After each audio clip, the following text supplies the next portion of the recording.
Jangan lupa subscribe channel YouTube TVRI Bengkulu, like, komen, dan nyalakan notifikasinya.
Baik, terima kasih kepada Bengkulu Musik telah membawakan lagu untuk kita semua. Kita lanjutkan diskusi kita masih terkait dengan kelompok rentan.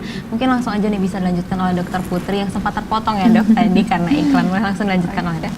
Jadi kelompok yang kedua itu kelompok pada pasien-pasien yang memang kita sebutnya imunokompromis ya. Jadi imunokompromis itu kondisi pasien yang sistem imunnya itu melemah. Melemah karena apa? Karena bisa jadi pasiennya itu terkena penyakit seperti kanker yang harus menerima terapi radiasi, kemoterapi, radioterapi. Nah, terapi-terapi yang seperti itu kan dia memang menyasar kepada sel-sel yang bermasalah, tetapi juga dapat mengenai sel-sel yang baik begitu. Jadi kita bisa menyebutkan kondisi pasien seperti itu yang imunokompromis. Selain itu juga ada pada pasien-pasien yang memang terapi obat rutin sampai bertahun-tahun, karena kita tahu kalau misalnya terapi obat yang bertahun-tahun itu juga dapat berefek kepada sistem imun yang dapat melemah. Untuk kategori pasien yang seperti ini juga rentan karena kita ngomongin tadi bakteri, virus itu harus dilawan oleh sistem imun kita. Kekebalan sistem imun kita itu sangat menentukan apakah bakteri sama virus itu dapat berkembang biak dengan baik di tubuh kita atau tidak. Kalau misalnya sistem imun kita sudah melemah, sudah berkurang fungsinya, nah itulah kelompok-kelompok yang dapat rentan terkena penyakit. Contohnya salah satunya adalah radang tenggorokan ini. Kalau misalnya untuk orang-orang yang memiliki penyakit penyertaan nih dok, apakah gejala yang ditimbulkan tuh sama dengan orang-orang yang sebelumnya memang sehat-sehat aja, nggak mengkonsumsi obat rutin ataupun nggak kemoterapi, atau malah mungkin lebih parah dok? Kalau gejalanya itu sama ya, cenderung sama seperti yang sudah disebutkan sama Dokter Lisda tadi. Karena kalau kita ngomongin radang, gejalanya sudah pasti sama, ada merah, bengkak, nyeri, kemudian gatal, penurunan fungsi, panas. Nah, itu gejala radang yang memang seperti itulah pada setiap manusia. Tapi kita ngomonginnya lebih ke dampak ke depannya. Jadi kalau misalnya tidak ditata laksana dengan baik, kemungkinan pada pasien yang rentan ini dia dapat menyebabkan gejala-gejala yang mungkin lebih lagi. Bisa jadi kalau kita ngomongin tentang contoh kasus misalnya pneumonia. Kalau pada pasien-pasien imunokompromis, pasien-pasien dengan sistem imun yang kurang, itu bisa jadi pneumonianya termasuk pneumonia berat. Jadi karena memang fungsi dari sel kekebalan tubuhnya itu sudah berkurang. Jadi berarti memang harus dijaga banget ya dok untuk imun tubuh orang-orang, bagi anak-anak ataupun orang-orang yang memiliki penyakit penyerta. Nah, kalau misalnya seseorang memiliki radang tenggorokan dan nggak mau berobat, apakah bisa sembuh sendiri nih dok? Kan banyak tuh yang nggak mau berobat, dengan iming-iming bisa nih sembuh sendiri, kayak seminggu nih sembuh nih, didiemin aja gitu. Tergantung ya, kalau kita ngomongin penyebabnya virus itu kan sebenarnya memang self-limiting disease. Dia bisa sembuh sendiri tanpa pengobatan sekitar 5-7 hari, begitu. Tapi kalau misalnya gejalanya itu, radang tenggorokannya itu disebabkan karena bakteri, berarti kemungkinan gejalanya itu lebih panjang, lebih dari 3 hari. Dan itu harus kita bantu dengan obat-obatan yang lain sesuai dengan gejala dan juga penyebabnya tadi. Kalau bisa sembuh sendiri, bisa, asalkan tadi ya dia penyebabnya virus dan kita memang sistem kekebalan kita bagus. Iya, berarti kita juga harus memastikan dan juga make sure kalau misalnya kekebalan tubuh kita bagus, tapi nggak semuanya tahu ya dok penyebabnya itu apa. Kan itu harus ditentukan oleh dokter juga untuk menentukan infeksi itu disebabkan oleh virus ataupun bakteri. Siapa ke dokter Lisda lagi nih dok. Nah terkait dengan pengobatan, bisa nggak sih dok untuk obat-obat alami biasanya kalau misalnya orang-orang tuh kayak kumur-kumur daun sirih atau pakai jeruk sama madu, jeruk sama kecap, bisa tuh sembuh deh pokoknya pakai untuk radang tenggorokan. Bisa nggak sih dok sebenarnya dok? Oke. Jadi balik lagi seperti apa yang sudah disampaikan oleh Dokter Putri tadi, sebenarnya kembali kepada penyebabnya. Ketika dia penyebabnya adalah virus, maka kita kan ingat nih bahwa prinsipnya virus itu adalah self-limiting disease. Artinya sebuah penyakit yang sebenarnya dia cukup diperangi dengan imun kita saja, dengan antibodi kita saja. Jadi dengan tentara-tentara yang ada di tubuh kita, ketika tentara kita itu ternyata lebih kuat dibandingkan dengan virus yang masuk, maka virus itu yang akan tertinggal gitu. Virus itu yang akan kalah dengan sendirinya gitu. Artinya kalau di masyarakat itu tersebar madu nih contohnya. Ya memang khusus untuk kita nggak bicara soal madu yang oplosan ya atau yang buatan gitu ya yang ada campuran pemanis buatan dan lain sebagainya. Kita anggaplah ini madu yang benar-benar murni misalnya. Tentu madu itu kan juga memiliki efek yang baik kan. Salah satunya adalah untuk peningkatan sistem imun, untuk antibodi. Maka yang dimaksudkan itu bukan berarti si madunya ini menyembuhkan langsung virusnya, itu bukan gitu. Tapi si madu ini ketika dia dikonsumsi oleh pasien yang kebetulan lagi mengalami radang tenggorokan tadi, yang kebetulan penyebabnya adalah virus, kemudian dia akan memperkokoh tentara-tentara di dalam tubuhnya, sehingga akhirnya tentara dalam tubuhnya itu lebih kuat, lebih kokoh dibandingkan dengan virus yang masuk gitu. Jadi terkesannya madu ini tadi yang memulihkan, padahal madu ini fungsinya, perannya itu adalah memperkokoh tentara di dalam tubuh. Itu kalau kebetulan dia adalah sebuah infeksi virus. Tapi ternyata ketika dia adalah sebuah infeksi bakteri, maka tetaplah yang dibutuhkan itu adalah sebuah antibiotik untuk membunuh atau membasmi bakteri yang menjadi sumber penyebab infeksi radang tersebut gitu. Jadi kalau ditanya makanan-makanan seperti madu, kemudian konsumsi buah, ada kan yang bilang ya kalau lagi radang banyakin makan buah, banyakin makan sayur, minum jus, nggak pakai es misalnya gitu. Nah itu sebenarnya yang dimaksud itu adalah karena kandungan serat itu mengandung beberapa vitamin juga gitu yang bisa memperkokoh tentara di dalam tubuh kita. Jadi nggak masalah sebenarnya untuk kandungan-kandungan yang sifatnya alami yang memang dia bisa memperkuat sistem imun kita, makan makanan yang bergizi itu tetap harus kita lakukan. Mau baik itu dia virus, baik itu pun bakteri, prinsipnya adalah kita memperkokoh sistem imun itu adalah hal yang baik seperti itu. Jadi ketika memang sistem imun kita itu sudah kokoh, lalu ternyata memang infeksinya adalah disebabkan oleh bakteri, ya tetap memang akhirnya kita butuh antibiotik. Tapi setidaknya sudah lebih menopang sehingga kita tidak jatuh pada kondisi sakit berat. Berarti memang itu secara tidak langsung aja ya dok, bukan mengobati penyebabnya, tapi memperkokoh tadi seperti yang dokter bilang untuk tentara-tentara dalam tubuh kita ini lebih kuat lah pemirsa untuk istilahnya. Nah tadi sempat dibahas juga terkait dengan antibiotik. Banyak sekali apotek-apotek yang udah menjual antibiotik secara bebas ya dok sekarang, apalagi tanpa resep dokter pun bisa dibeli sekarang dengan merek apapun. Itu gimana dok kalau misalnya nih Syifa sakit radang tenggorokan, kayaknya ini dari gejalanya Syifa searching tuh kayaknya bakteri.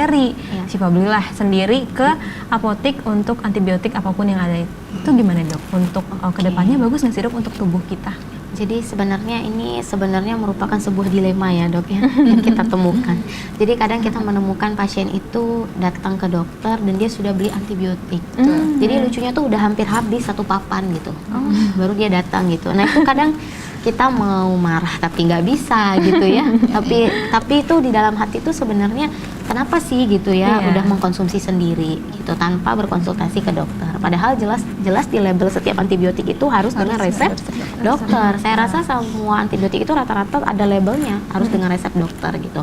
Bahwa memang sebenarnya pengeluaran dari obat antibiotik, obat radang, ya, itu tuh adalah obat-obatan yang harusnya memakai resep dokter gitu. Jadi ini benar-benar sebenarnya sangat disayangkan. Dan untuk masyarakat yang ada di rumah yang mungkin lagi menonton acara ini, sebaiknya memang tidak mengkonsumsi ataupun tidak bertanya kepada orang yang ada di apotek gitu. Jadi khususnya untuk antibiotik ataupun penggunaan obat radang.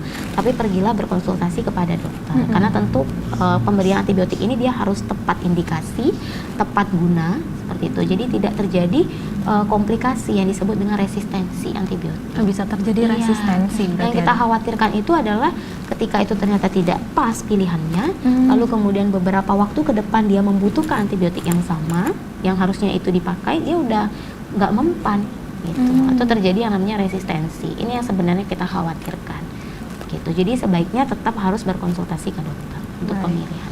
Baik, berarti nggak boleh percaya siapapun ya dok, tetap ke orang yang berkompeten pemirsa, khususnya terkait dengan obat-obatan kita harus langsung berkonsultasi kepada dokter langsung, apalagi ini terkait dengan sakit kedepannya ya dok ya. Nah, mungkin Siva beralih dulu kepada dokter Putri lagi nih dok, masih terkait dengan obat-obatan ataupun minuman-minuman nih dok yang tersebar di masyarakat banyak sekali nih bisa menyembuhkan radang tenggorokan, panas dalam, itu sebenarnya bisa beneran nggak sih dok? Dan sebenarnya kandungan di dalam minuman-minuman itu apa aja sih dok yang bisa menyembuhkan sebenarnya? Oh gitu, oke.